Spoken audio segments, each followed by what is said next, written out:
Greetings, human life forms. I'm the Meister, and welcome back to another edition of the OT Podcast alongside Thomas Bailey, per usual, as we get set to Week 11 of the NFL already. Thomas, Time's flying. Yeah, time is certainly flying. Thomas did have the trophy last week, even though there was no trophy to speak of last week. But this past week, Thomas went 9-5 for an overall of 104-48, and I went 10-4 with an overall of 107-45, reclaiming my 3-game lead over Thomas to snatch the trophy yet again. I love this thing. That Rams-Dolphins could not come in more clutch for you than it did, because I'm just so good at picking games. We would have been one game back. It would have. That was a really big one for me, and for the Dolphin season too. Oh, yeah. But yeah, we're just gonna get. Ooh. Oh my God, yeah, a lot of tough games this week, and we're gonna start it right off with a really good one on Thursday Night Football. Shockingly, it's the battle for first place in the NFC East. It's the 7-3 Washington Commanders at Philadelphia to take on the 7-2 Eagles. Thomas, who do you have taking the NFC East in Week 11? I'm going to have to lean with my gut, and my gut's telling me Philadelphia. No. They're the home team on a Thursday night game. They have a little bit more experience. Also, on top of that, I feel like if this game is Sunday, 1 o'clock, or even Sunday in the afternoon at 4:25, I really do think that this could be a Commanders win. But being that it's on a short week, obviously the ribs still aren't 100% for Jaden Daniels. He's been battling that for a couple weeks now. Also, you got Brian Robinson, who's questionable already for this game. He missed this last weekend. So there's a lot of question marks for the Commanders' side of the ball. And then on the opposite side here, Philadelphia, they have been dominating opponents. They've been doing everything they can. Obviously, that Jags comeback was a little bit of a scare, but no one talked about the Ravens giving up a comeback to the Cowboys when they gave up that comeback to Dallas. So I really don't think it's all that big of a difference in that situation. I don't think it's a big deal. Also, they won again last week, obviously, a couple days ago. But I trust my gut here. Philadelphia has been one of those amazing teams this year. Understand that they haven't beaten up on the greatest of teams, beating the Giants, the Cowboys without Dak last week. But still, I do think that the Eagles are going to win this one. Close football game, back and forth, 24-21 final score. Jaden Daniels is right there. He's just not ready. I think that Philadelphia maintains the number 1 spot in the division. I am going to have to agree with you. I also got the Eagles winning this one. This feels like one of those games for me where it's almost going to be kind of like a reality check for the Commanders. I think they are a great team, don't get me wrong. Like, if anything, that Steelers game last week just showed me how good that team is. The Steelers haven't played all their division opponents either, though. So they haven't played any of their division opponents yet. I know. That's crazy. So just like the Bears. That's the question for them. Like, I feel like that game was like a prove-it game for both of them teams. It really was. I feel like that was just why it was such an important game. But yeah, again, I feel like this is, again, like one of those kind of reality check games where, like, the Commanders like, oh, man, they're right there for the division. But I feel like the Eagles have a lot more experience in these type of games, and I feel like this is definitely going to lean towards the Eagles side. They went to the Super Bowl just a couple of years ago. They did. And Saquon Barkley could have a big game in this one. Marshawn Lattimore he'll probably be playing this game. I'd expect him to. He should. Yeah. So this is going to be a great game regardless, though. I'm really excited for this one, but I got the Eagles winning, and I still currently have them going to the Super Bowl because that's my pick back in September, and I'm still not changing that just yet. As we move on into the Sunday slate of football games, starting with the CBS 1 o'clock window, and to kick things off, it is the 2-7 Las Vegas Raiders as they travel into Miami to take on the 3-6 Dolphins. Thank you again, Dolphins. Thomas, who do you got in Miami? I'm not picking against Miami this week, Brian. You'll be happy to notice that one. I'm going to lean with my gut, and that tells me Miami in this one. The Raiders have not showed much of anything. This could be a Christian Wilkins reunion had he not, been out for so long.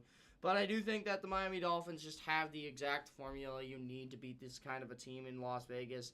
I think you just have to be able to throw that football over the top. You have Tyreek Hill, Jalen Waddle. You have the accurate quarterback that is Tua to be able to make those throws as well. So I think that they get this one done convincingly, to say the least. 28-13 is my score prediction for this game. I think Miami, a big win against the Rams on Monday night. I think they come into this game with a lot of hope that they can salvage the season here. And this is a game you absolutely have to win if you want to do that. This feels a lot like that Jets-Cardinals game last week, man, where it's just like the Jets really had to win that game in order to show that. But the Raiders are not the Cardinals. We obviously know that. Cardinals are a much better football team than the Raiders. We'll get to them shortly. But I'm sorry. I have to lean with my gut, and it tells me Miami in this one. As much as I don't like it as a Bills fan, the Dolphins looked great on Monday Night Football. They proved me wrong, and a lot of others, I'm sure. But Miami gets the job done, 28-13 in my scores. Yeah, I feel like you don't need much of a gut feeling to really pick this game. Cause Right. It's just like for those close games, like, all right, what's my gut telling me for this one? Right. But for this one, it's definitely one-sided. I'm going with the Dolphins in this one. Dolphins finally getting that win streak going. About time for that. But the Dolphins will probably wipe the floor with them. It was a tight game with the Rams, which I think most people expected, but I don't think much people expected it to be as much of a defensive game as it was. Oh, yeah. The other night. I was expecting like 35-31 final. Yeah, right. And the Dolphins' defense actually made plays, which is something we haven't seen from this defense pretty much all season long. And now you're going up a Raiders team that's it's been a mess for most of the season here. And they really haven't done a whole lot offensively. And I think it's going to continue to be that way. I think the Dolphins' defense is going to be making even more plays. This Dolphins team might get a little bit of hype moving on after Week 11 for potentially making a final end-of-season push to maybe getting a final playoff spot. We'll see. It'll be interesting. It'll definitely. I'm not sure what their schedule is down the stretch, but yeah, that's what makes it even more interesting too. Mhm. So yeah, we both got the Dolphins in this one as we move on to another team in the AFC East, and that is the 3-7 Jets as they host the 4-6 Indianapolis Colts. Joe Flacco starting this game, and that's exactly why I'm going with the New York Jets in this Oh. one. I'm sorry, Colts fans. It's just, in order to win against anybody, they have to establish the run game, and that's why they were really close with the Bills for a while. That big run that Taylor had that really kept them in it, and he had a couple other decent runs. And I feel like that's what it is with the Bills' defense is they give up a couple like little dink and dunk runs for like 1 or 2 yards, and then you got that big hitter that always happens against the Bills. It just seems inevitable. But Yeah. for the New York Jets, they have a better run defense than us. They have Quinn and Williams in the middle, who obviously, as a Bills fan, we know all about this guy. He's absolutely insane. Obviously, his brother Quincy in the linebacking core is very good. C.J. Mosley should be back for this week after missing the last couple games. But I feel like this is just one of those games for the Jets. I understand your season's basically over at this point. But at the same time, for the Colts, this is do or die mode. But you're starting Joe Flacco. And if this was Anthony Richardson, I could see a world where they win. But Joe Flacco has not been playing his best football lately. He's been throwing constant bad games. Back-to-back games where he threw, I think, at least 2 interceptions in both games. And he had a fumble in both of those last 2 games, which is absolutely god-awful. And in a game like this, it's going to come down to who turns the ball over. Because in a game between 2 bad teams, it's normally going to come down to which one turns the ball over more. And I feel like it's just these 2 teams have that same problem with those inconsistent offenses. But at the same time, I trust that Jets offense just a little bit more because Rodgers or Flacco, I'm going Rodgers all day. I don't care if it's washed Aaron Rodgers like it is. But, I mean, if I'm in the kitchen doing the dishes and my parents ask me if I'm doing the dishes, all I got to do is say Rodgers and they know that they're being washed. Oh, okay. You saw that meme too. I did. But I'm just telling you right now, I just think that this Jets team has something under their belly, I guess, for this game. And also, Devontae Adams and Garrett Wilson, the only guy they have that can cover is Kenny Moore. Nobody's going to be able to cover the other one. So whichever one you cover, the other one's going to be open. It's pick your poison. I think the Jets win this one in a very closely contested battle, back and forth defensive game. 2017 Jets win. You know, I think this is going to be a very close game, too, but I don't have the Jets winning this game. Oh. It scares me a lot that you pick the Jets because you're really good at times when it comes to picking the Jets. I'm talking about that Texans game a couple weeks ago. I picked the Jets last week against the Cardinals, and they got screwed. That one half of football they played against the Texans was the only one good half. football they've played in All months. season. Literally in months.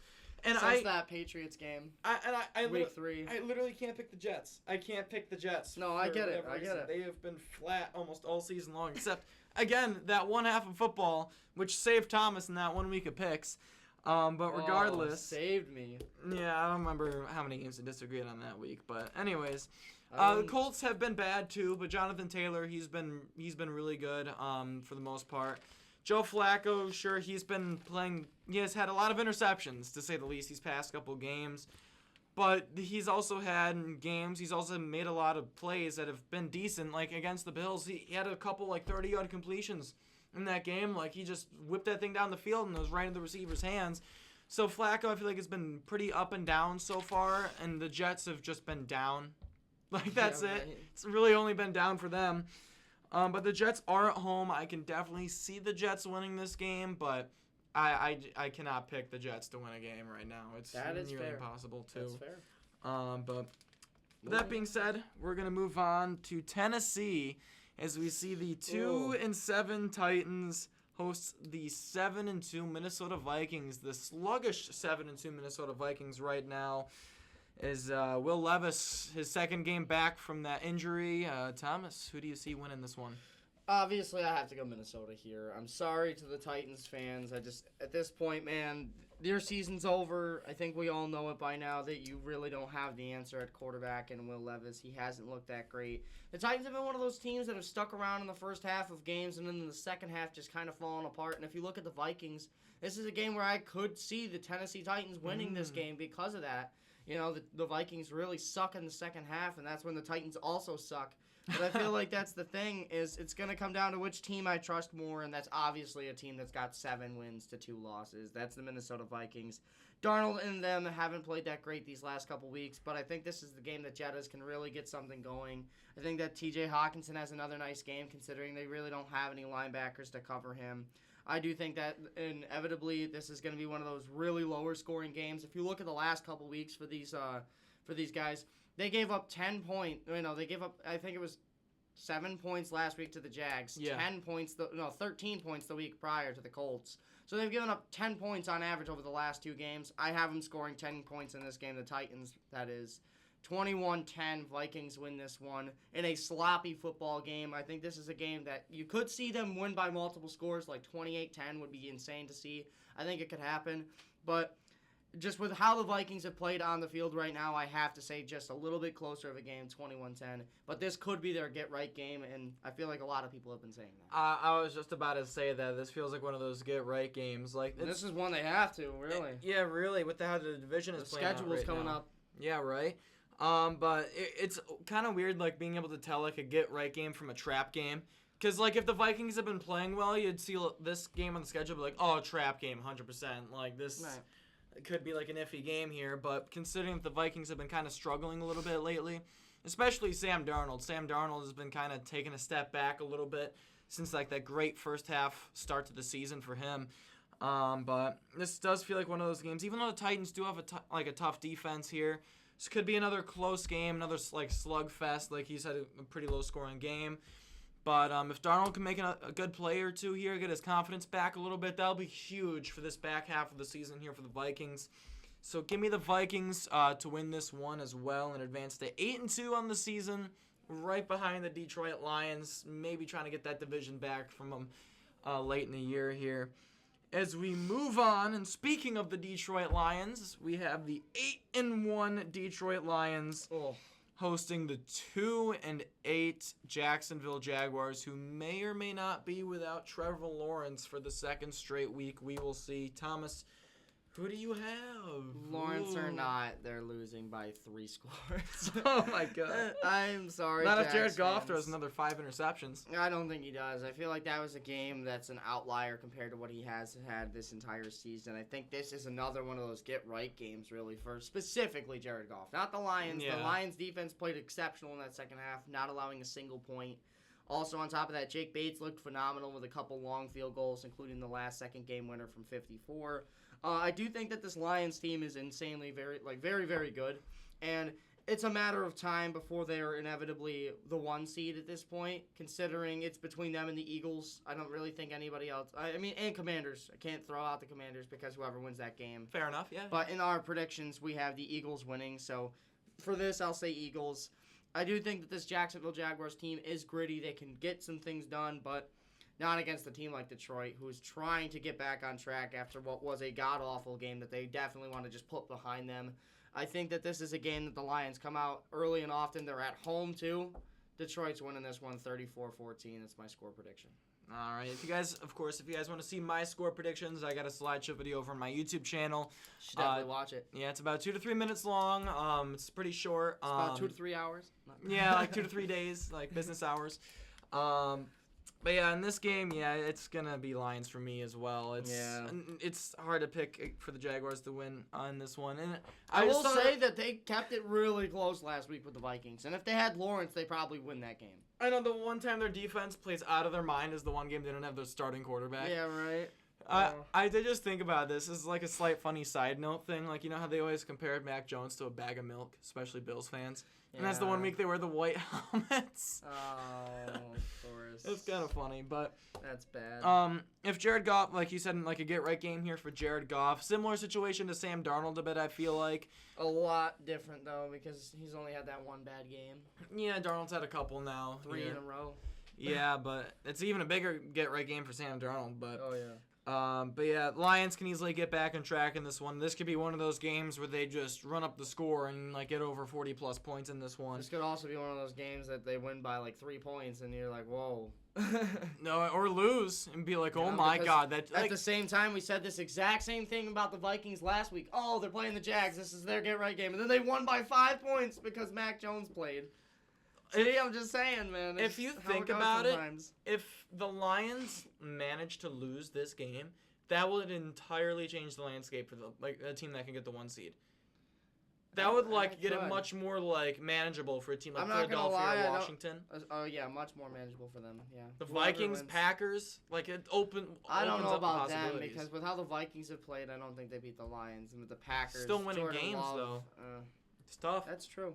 But yeah, we'll see. Moving on to the final 1 o'clock CBS game of the week. It is the 7-3 Baltimore Ravens traveling into Pittsburgh to take on the 7-2 Steelers for first place in the AFC North. Thomas, I already know who you got winning this one, but let the people know. I'm sorry, guys. I really don't like the Steelers. I don't. They haven't played the teams in division, and this is the toughest division in football in a lot of aspects. At least 2 of those 3 teams are very, very good. One of them is fighting for their playoff lives, and the other one's fighting for this top spot in the AFC North this week. Alex Highsmith is not going to be playing in this game. He was ruled out with an ankle injury earlier today by Adam Schefter. So basically, the big deal for me is the Steelers' defense is finally starting to fall apart, where they're getting injuries and stuff like that are racking up. The Ravens' defense is finally starting to play like the Ravens' defense that we know. And on top of that, it's going to come down in this game between 2 defenses that I really, really trust. Which team's offense can really pick up the pace and win this football game? And I don't see a single person ever picking against Lamar Jackson and Derrick Henry when it's Russell Wilson and George Pickens on the other side. You just can't. Najee Harris is not a terrible running back, but he's not Derrick Henry. Russell Wilson is not in his prime, so he is way worse than Lamar Jackson. Yes, they have George Pickens, who is he's definitely better than Zay Flowers and any other option they have, the Ravens. I do think that this is just one of those games for Baltimore. They finally got their stuff together, their shit, whatever. They got their stuff together. They're ready to go, but for the Steelers, this feels like that perfect game for them to start falling down the leaderboard again. And this is one of those games for Pittsburgh that it's going to happen to me. I understand it is in Pittsburgh, and I really do think that if they win a game against the Ravens this year, it would be the game that they're at home.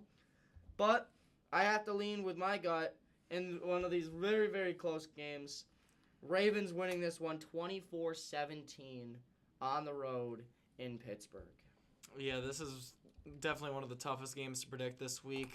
Alex Highsmith, though, does make it feel like a bit easier to pick.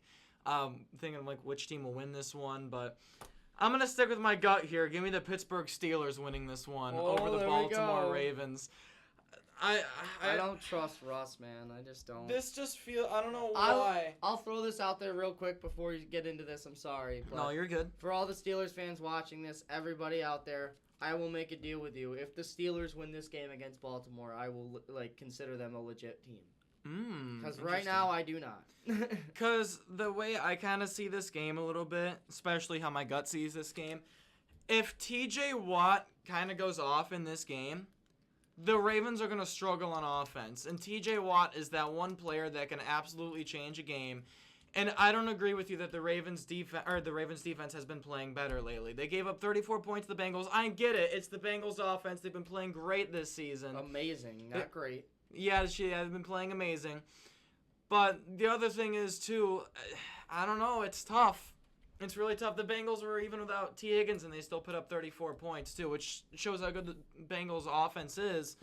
But, it also kind of shows, like, the Bengals offense wasn't even fully healthy, and they don't even have a good running back. They don't even have a great running back, and they still gave up 34 points. Right. Let me put it this way.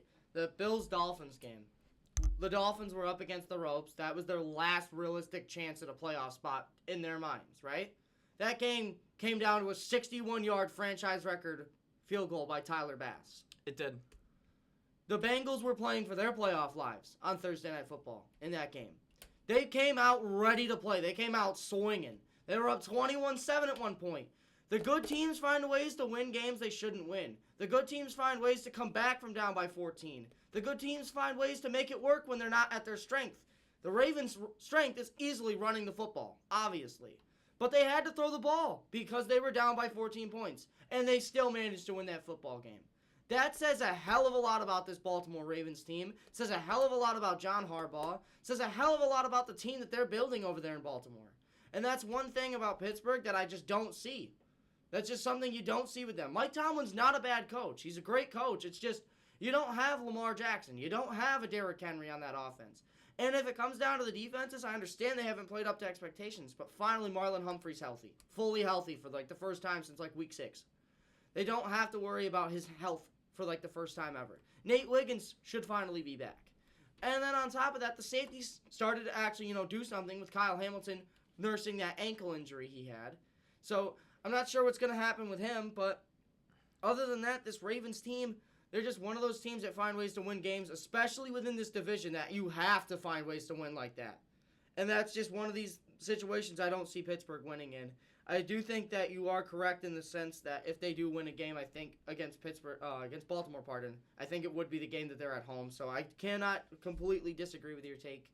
I do like it, but I have to lean with my gut, and it tells me the Ravens. All right, yeah, we can agree to disagree on that one. Again, I can easily see the Ravens winning this one. This is a gut pick for me. It's gonna be I'm so excited that Preston they didn't put Smith is on the D line now too. Yeah, he's finally gonna be playing. But no, he played last week. Oh yeah, last week. I know, yeah. But the Steelers and Ravens, I'm so happy they kept that at 1 because then you got the Bills Chiefs. And then you got the CBS Chargers, got that. and then you got Chargers Bengals. It feels like the wild card round. Really Literally. Yeah, right.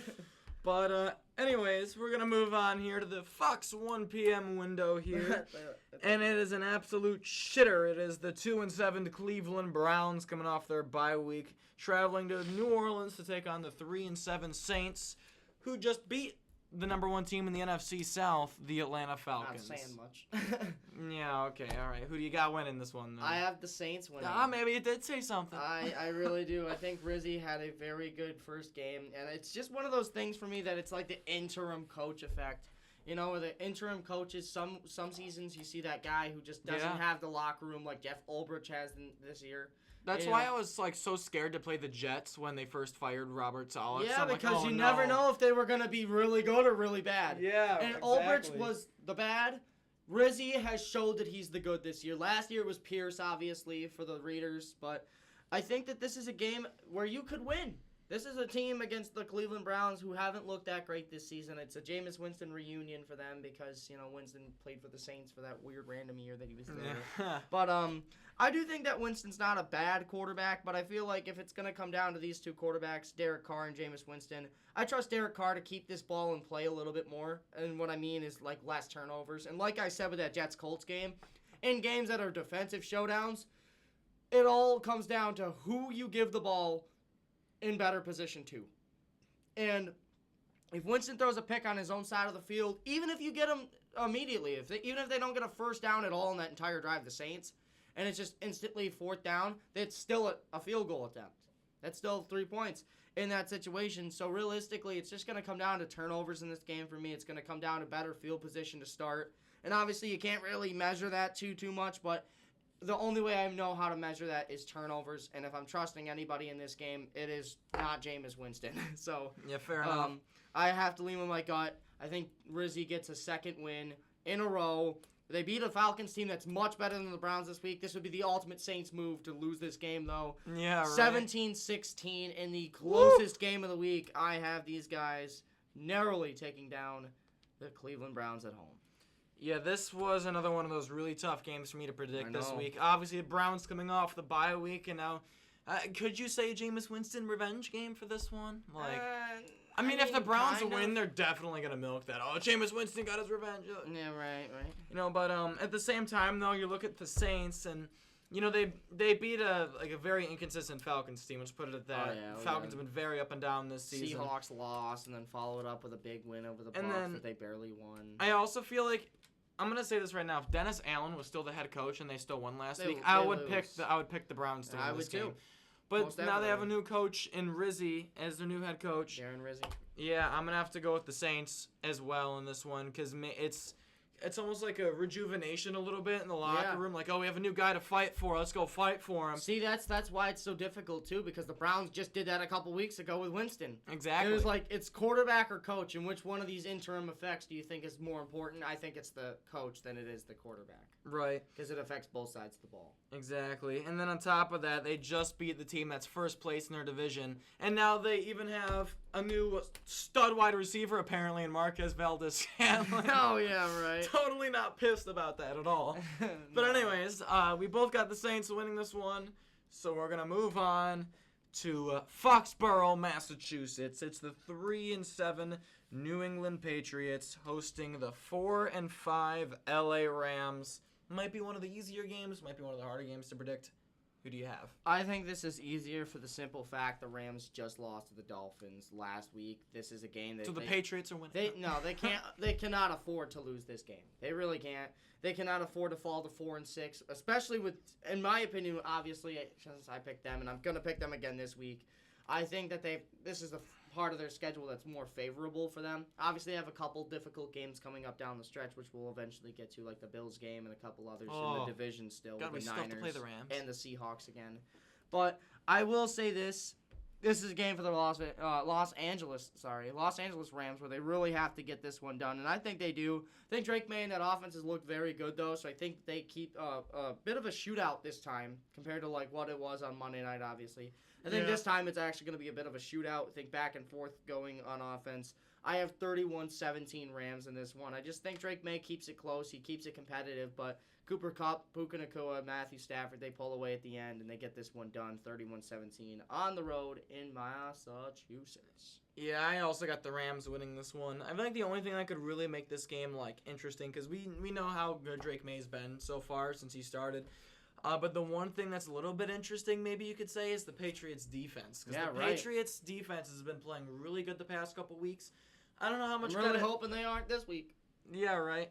But I don't know how much you can really gauge how well they played last week against the Bears, considering they just fired their offense coordinator and everything. And plus, the Bears' offense has not been playing well the past month. Oh my God, yeah, no. But still a really good performance by the Patriots nonetheless. So the defense could definitely help them a lot in this game too. But at the same time, like you mentioned, the Rams coming off a huge loss to the Dolphins. But they're thankful that they're in kind of a crappy division right now because it's a very tight race right now. Cardinals sitting at first place, 6-4, I believe they're at right now. Oh yeah. So yeah, Rams absolutely need this game. Patriots, obviously, they're not eliminated from the playoffs yet either, but it's a lot less likely for them to make it right now than the Rams, and the Rams still at least have a chance to win their division. So give me the Rams to win this one as well. In New England, as we move on to the final Fox 1 p.m. game of the week, and it is a division rival game in the NFC North. Ooh. The 6-3 Green Bay Packers traveling into Chicago, the team we were just talking about, the 4-5 Bears. Yeah, the Bears are going to get flatlined in this game. And what I mean by flatlined is their pulse for a playoff spot is officially over with this game in my thought process. They still have to play the Lions twice.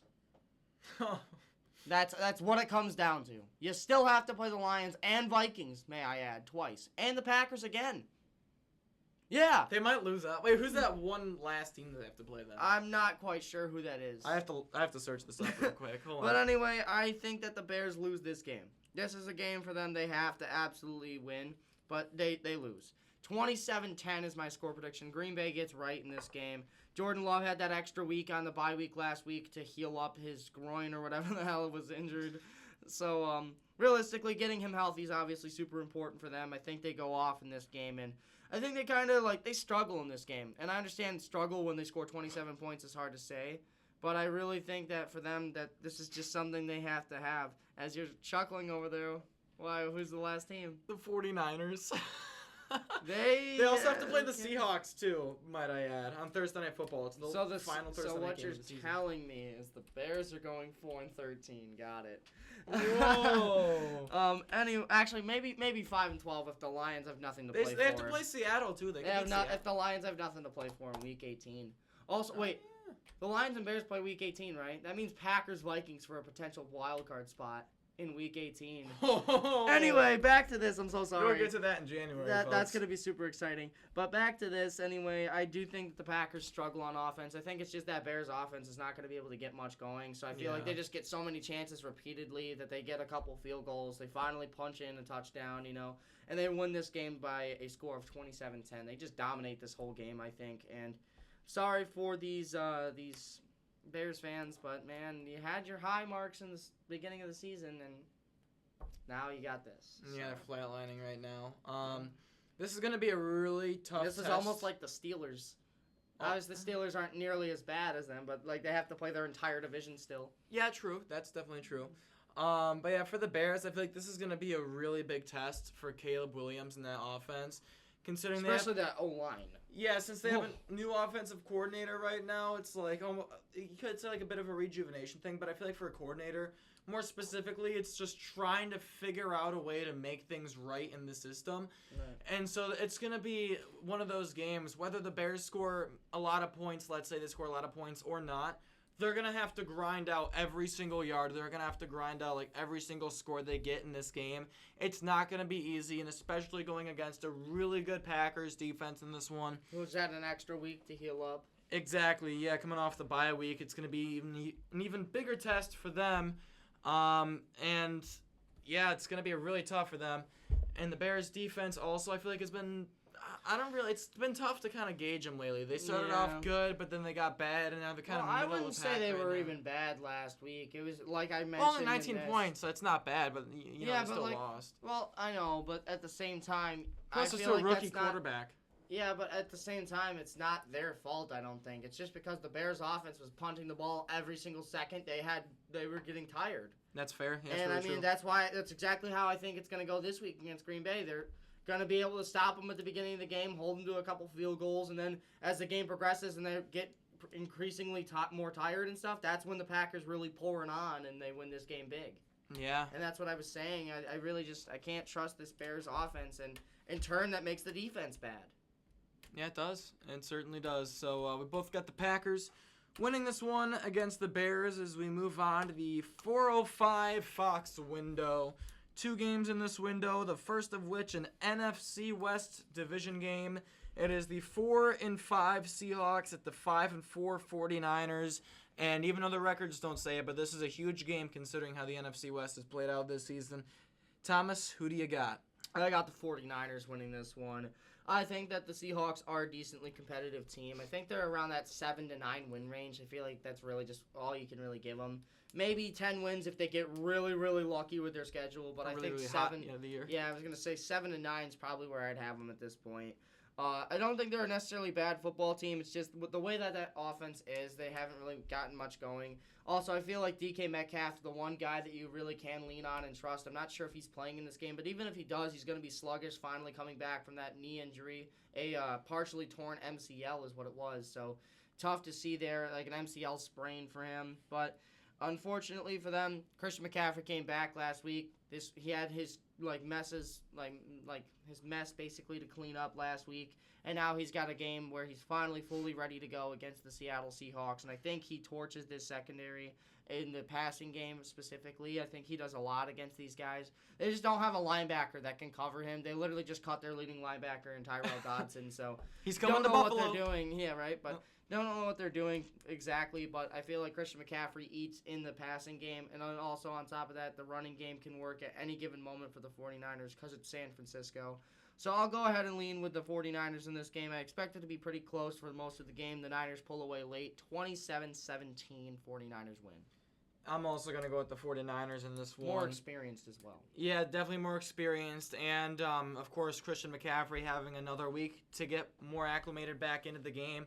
Even though the second he came back, they just completely ignored Jordan Mason's existence. He had one carry for about 5 yards. Jordan Mason can't really do anything in the passing game.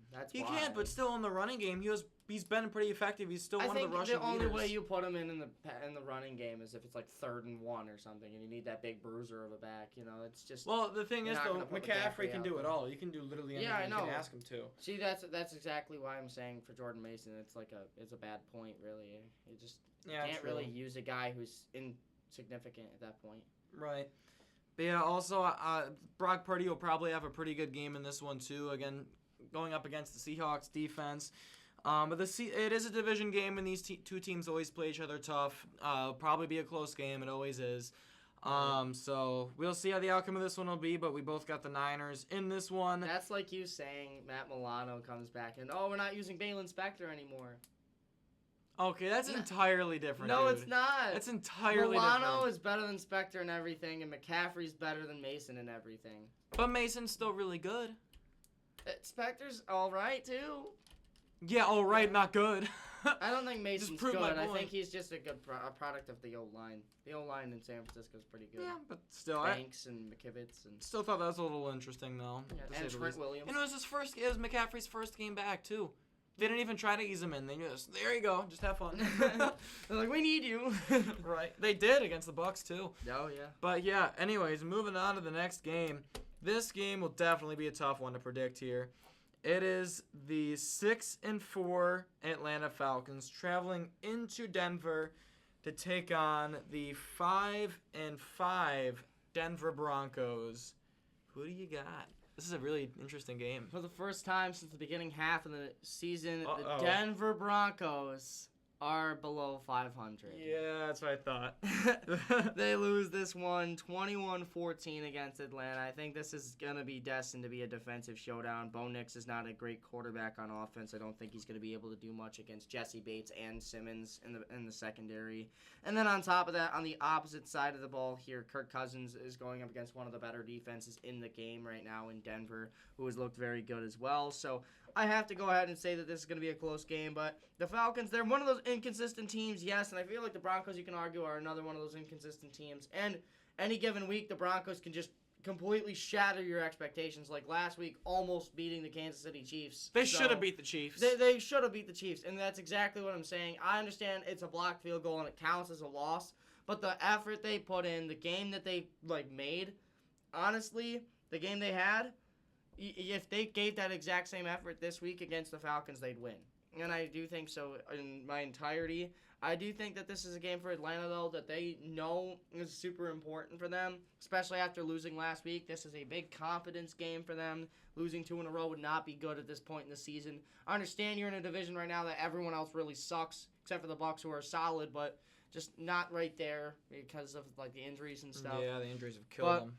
I'm going to go ahead and lean with my gut, and that tells me Atlanta in this game. I think Denver keeps it close. It's a defensive showdown, but 21-14 just seems right. Give me Kirk Cousins and the Atlanta Falcons. Yeah, this almost feels like one of those games where I feel like if the Falcons can win this game, they'll finally start actually separating themselves in the division, which is obviously huge considering, What are the Bucs? Oh, the Bucs are on bye, The right? Bucs are on a bye right now. Even though I believe the Falcons have yet to have their bye yet either, considering they're 6-4 going into Week 11.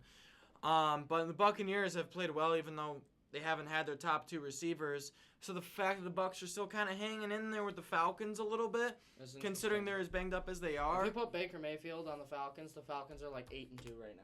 Whoa, that's interesting. They definitely win last week, and they definitely beat the Seahawks too. That Chiefs game could have won either way. That's actually kind of interesting to think about, though. Yeah, I'm telling you right now, that would have been no. But yeah, the Falcons, like you mentioned, are an impossible team to gauge, and so are the Broncos too. They gave up 41 points to the Ravens, game and then in a couple weeks is going to be very hard to predict. Wait, what is the game? Falcons Vikings. Yeah, it's coming up here in a It's couple going to be weeks. impossible to predict. They're so inconsistent right now. Both of them are. Just one of you get consistently good or bad. I don't care which. Just please. Yeah, right. But I'm also going to have to go with the Falcons in this one. Right. Obviously, they can lose this game because of how inconsistent they've been. They just lost to the Saints. But, man, it is really tough. The Broncos are fighting for that wild card spot, too. So I think this is a bigger game for the Broncos than it is for the Falcons, too. Considering they're the 7th seed right now. I mean, obviously they're not going to win their division, but if they can get a wild card spot with a rookie quarterback, like that shows you that's like big things for the future because that shows Also, that how would mean competitive 3 they are. AFC West teams potentially in the playoffs. Yeah, that's Chargers true. and Broncos, which we were all talking about being. One the of them worst ain't making division. it. Chargers or Broncos. No, I I don't think both the of them are Chargers making make it. They're They're 6-3 right now, dude. Yeah. You're gonna pick the 5-5 team to make the playoffs over the 6-3 team. I mean, it depends. Don't they still have to play each other one more time? Yeah. There But you I go. think the Chargers win that. Yeah, We'll but anyways, moving on to the game of the year. Okay, you think so? Everyone's saying it, so I'm just going along with it. Until the game's not close. Who knows? No, okay, yeah, we'll see. It's the No, I'm not saying either 9-0, undefeated, undisputed Kansas City Chiefs. Still trying to go for that perfect season three-peat. Now they have to travel into Orchard Park to take on the 8-2 Bills. If the Bills can't beat them, I don't think anybody will. Thomas, who do you have winning? Do the Chiefs finally lose? Or do they advance to 10-0? The Bills are traveling to Buffalo to take on the Bills. Okay. Anyway, yeah, I know. Anyway, I'm gonna go ahead and lean with the Kansas City Chiefs. I'm sorry, but I feel like this is just.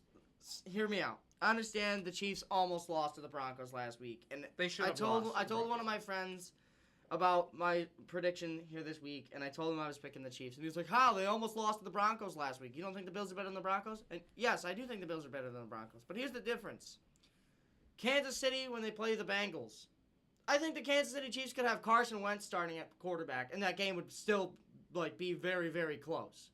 Oh, yeah. Just for whatever reason, the games against the Bills, the games against the Bengals, the Ravens, the other AFC teams that are contenders, they're always so close with the Chiefs. Always. But the Chiefs always elevate their play when they go up against one of these teams. And I think that's what they do this week. I understand they almost lost to Denver last week, and they should have if it wasn't for the stupidest blocked field goal I've ever seen. But I understand another thing. Patrick Mahomes and this Chiefs team, they always elevate their performance to whoever they're playing. And in this game, they're playing a damn good football team in Buffalo. I think the Bills are a very good football team still after this game. It's just, I can't go against the team that hasn't lost yet. I can't go against the team that's found a way to win games that they shouldn't have won 3 different times already. They found ways to win games that they shouldn't have won. They've won these games in spite of Patrick Mahomes. Not because of him, but in spite of him. And that terrifies me. Because that means that Mahomes could throw 3 interceptions in Orchard Park this week and they'd find a way to win this football game somehow. It just makes me feel that way. I do think that this game is going to be extremely close. It's going to come down to what happens on Josh Allen's side. If he turns the ball over even once, I think this is a Kansas City win instantly. But I have faith in my team that we can get this job done. Unfortunately, though, from an unbiased standpoint, I will go with the Kansas City Chiefs to take down the Buffalo Bills in Orchard Park by a final score of 27-24. Look for a Harrison Butker game-winning field goal as time expires. You know, They win off a blocked field goal last week, and then this week they make a field goal to win the game. I'm going to try to keep this one short here. I got a list of stats that I saved specifically for this matchup. Okay, bro. So he's going with the Bills. I'm going to list off some stats here. I'm not going to tell you guys the teams, but I'm just going to list off some stats here. Gotcha. We got points per game.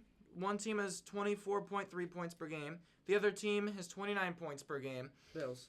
In terms of passing yards per game, one team has 245.3 passing yards per game, while the other has 228.6 per game. We got rushing yards per game. One team is at 115.1, the other is at 120.7.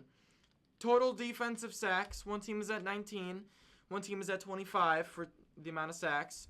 And then for total interceptions, one team has 5 interceptions on the year, the other team has 11 interceptions on the year. All those stats that favor the one side is for the Bills. And on top of that, another one that I mentioned to you earlier, we got matchups between teams with 8+ wins in Week 11 or earlier since 1970. The matchup between the Chiefs and Bills will be the 5th matchup. All 4 previous matchups, the home team has won every single time. And now Mahomes is also going into Buffalo for his 3rd time. He's currently 2-0. 3rd time's the charm for the Buffalo Bills. The Bills will win. And I will actually give you guys a score prediction for this one. I will even do that for this specific game. Okay. 28-26 Buffalo. Tyler Bass will redeem himself. 26? 28-26. That is the most random score I've ever seen in my life. That screams field goals for you in this one. 26 is crazy. But Tyler Bass will have a game-winning field goal. Will redeem himself from the playoff game last year. Total bias involved. Yeah, I know. Give me the Bills to win this one and increase their chance at the 1 seed. As we move on. That was poetic. We're going to move on to Sunday Night Football. Oh, I can't. We got the wild card matchup apparently here in this one. I It's think the they're 4 and 6. They're so mid. The 4 and 6 Cincinnati Bengals traveling into SoFi Stadium to take on the 6 and 3 Chargers. Thomas, who do you got? Who do you got winning in this one? First buddy? of all, that was poetic. I liked it a lot. I Thank you. really wish the Bills would win this game. I'm not sure who has it, And they but we'll will. see next Your week wish will when come we true. get on the podcast. But for this game, I have to lean with the Cincinnati Bengals. They are fighting for their playoff lives. The Chargers are due for a loss. Jim Harbaugh, Yeah, there you is go. still a very good coach. I do think that they match up pretty well in this game. But I understand this game's in LA, so normally the home team I would go with in this one. But we all know that the Chargers aren't going to really be able to favor in this crowd. I think Cincinnati travels pretty well. And Any team obviously- travels well when you play against the Chargers. I don't know if you know this or not, but even the Rams, who are having a bigger following in LA, last night against the Dolphins, they literally had people cheering when they recovered the onside kick. The Dolphins recovered the onside kick at the end of the game. That's how many people that were Dolphins fans were there, and that's literally in the bottom opposite corner of the country. So I don't know how else to put it than that. I think that the Chargers are still a very good football team. They can afford to drop this game. They definitely can. Maybe actually not, considering that if the Broncos win against Atlanta, they'd be tied again, and the Broncos have the tiebreaker. But I do think that this is a game for the Chargers. They can drop, and they will. Cincinnati gets back on track after a close one in Baltimore, 24-20 in a closely contested game, a dogfight on Sunday night. I'm really looking forward to this one. Oh, yeah, I am too. And I'm also going to go with the Cincinnati Bengals as well. The offense has been really good these past couple weeks, even though I did kind of shit on the Ravens defense earlier. Obviously, Cincinnati's still been playing great ball recently offensively. Jamar Chase with 50 fantasy points. Yeah, I know. Thank God I didn't play whoever had him. But also, I got to say he lost here, this week. oh, yeah. To Benny. he did. That's so sad. That's crazy. 50 To his own brother, too. 50 points. Shout out to wasn't Luke enough. and Benny, if you guys even watch the podcast. But Please, I hope you do. Go Bills. Yes, anyways, does T. Higgins have a chance to come back for this game? Probably. There's a good chance. If they played on Thursday night last week, so it's a week and a half off. That's true. It's 10 days. It's very true. If T. Higgins, And he didn't play the week prior, so it's 17 days in a row. If T. Higgins comes back, you can lock this game, and the Bengals are going to win this game. Yeah. Even if the Bengals defense... They don't have one person to cover Chase or Higgins, let alone two. Yeah, right. Exactly. So, and even if the Bengals defense doesn't play great, which they haven't at all, the Bengals are still going to... This is one of those games where the Bengals are going to be able to outscore their opponent. Because even though their defense is that bad, it just makes every other offense look amazing. Yeah, right. But, yeah, I got the Cincinnati Bengals winning this one as well. Trying to stay alive in the AFC playoff I'm sure race. you have this one a lot higher scoring than I do. Yeah, I'm not going to disclose that information on the podcast. Okay. But anyways, we're going to move on to some Monday Night Football to that wrap up I'm the not week. going to be caring about at all. It's going to be the Battle of Texas. It is the 6-4 Houston Texans traveling to Dallas to take on Cooper Rush and the 3-6 Dallas Cowboys. Good thing it's at night, because that means there's no sun. Who do you got? Go ahead and give me Dallas in this one. No. Whoa. Give me the Houston Texans. I'm sorry to these Dallas Cowboys fans. I'm not. I just feel like how Houston's defense has played these last couple games, I would not be surprised if they shut them out in this game. Oh. I'm more genuine and Genuine and generous. Jeez, if I could speak. But anyway, genuine and generous. So I do think that they get 10. But the Colts, the Texans, dominate this game from start to finish. 28-10. They get this job done. I just can't see a world where the Cowboys find a way to win this game. I understand that they lost last week, even though they got 5 interceptions out of Jared Goff. But that is a much different game because that's Detroit we're talking about. If you even get 1 interception in this game's over at halftime. I think that the Texans win this one in thrilling fashion in regards to them, in dominating fashion, thoroughly. 28-10 on Monday night to close out the week in a shitter. Yeah, even if Cowboys are going to lose another one at home. Have they even won a game at home this year? No. So they're just going to keep losing at home. Got it. And there's no way they win again. Oh, my pen just broke. That's terrible. Continue. Go. Yeah, I'm going to wrap this up. Cowboys are going to lose this week. Yeah, right. Even without Nico Collins, the Texans will win this game by 2 scores. I think he comes back. Defense is the only thing that makes this an even worse game than it already is. But Texans are going to be able to move the ball efficiently. They're going to move the fall. But the Cowboys are going to be able to do anything. They are going to have a terrible 3 hours of football on Monday night. And I would say I'm sorry to Cowboys fans, but I'm not. And you can put this as my lock of the week, baby. Yeah, no, if I had to choose the lock of the week, it'd probably have to be Bills over Chiefs. I knew it. Yeah, Let's go. I was waiting for that one. I might be so depressed for our next podcast. But anyways. Hello, guys. Welcome back to the... That will do it for this week of picks. Hope you guys all enjoyed. If you guys 3 games we disagree on, so no matter what, we'll have someone with that trophy next week. And potentially, we could be tied if you sweep me this week. That would be insane. The Jets, the Ravens, and the Chiefs. Oh, that's all realistic. Yeah, it's very realistic. So if you guys enjoyed, thumbs up would be greatly appreciated on the video or on the fact that we did it at the same time is crazy. Yeah, I know, right? We're totally in sync. That's why I chose you as my co-host. Oh, thanks, yeah. Buddy. Follow on Spotify, greatly appreciate it. Subscribe on YouTube, also greatly appreciate it. There'll probably be a playlist popping up of our other podcasts in the past and stuff. If you guys are curious to check those out, even though the game's already happened. But with that... Still get to see who we choose. Yeah, you do get to see that. But with that being said, I hope you guys enjoy the rest of your weeks, and we will see you all next week.